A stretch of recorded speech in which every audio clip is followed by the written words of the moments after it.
প্রিয় দর্শক, সত্যের মৃত্যু নেই নাটকের আজকের পর্বে আমরা দেখলাম এক অলৌকিক পরিবর্তন। যে সালাউদ্দিনকে বাড়ির সবাই অবহেলা করত, সামান্য এক ফকির বাবার দেওয়া আতরের ছোঁয়ায় তার প্রতি সবার আচরণ যেন রাতারাতি বদলে গেল। অন্যদিকে শাহানা তার ভুল বুঝতে পেরে ক্ষমা চাইলেও বড়মা তাকে বাড়ি থেকে বের করে দিতে অনড়। কিন্তু মিম সাহসের সাথে শাহানাকে নিজের কাছে রেখে দেয়।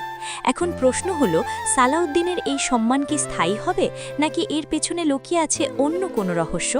18তম পর্বে আমরা দেখতে পাব সালাউদ্দিন নিজেও অবাক হয়ে যাবে তার মেজ ভাই আর ছোট ভাইদের আচরণে।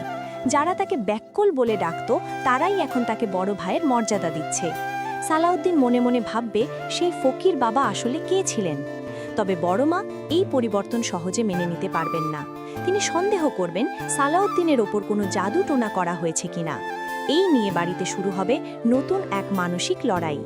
শাহানা এখন মিম আর আমিনার আশ্রয় থাকলেও বড়মার কটু কথা তাকে প্রতি মুহূর্তে বিদ্ধ করবে।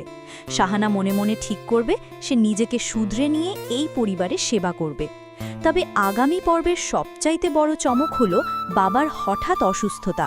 প্রমোতে দেখা গেছে বাবা হঠাৎ হার্ট অ্যাটাক বা বুকের ব্যথায় অসুস্থ হয়ে পড়বেন।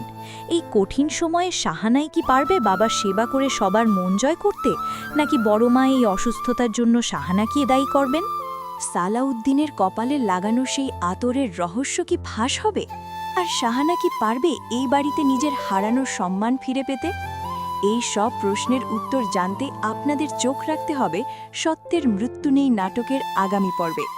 নাটকটি আপনাদের কেমন লাগছে এবং সালাউদ্দিনের এই পরিবর্তন নিয়ে আপনাদের মতামত কি তা কমেন্ট করে আমাদের জানান। নিয়মিত আপডেট পেতে আমাদের চ্যানেলটি সাবস্ক্রাইব করে রাখুন। ধন্যবাদ।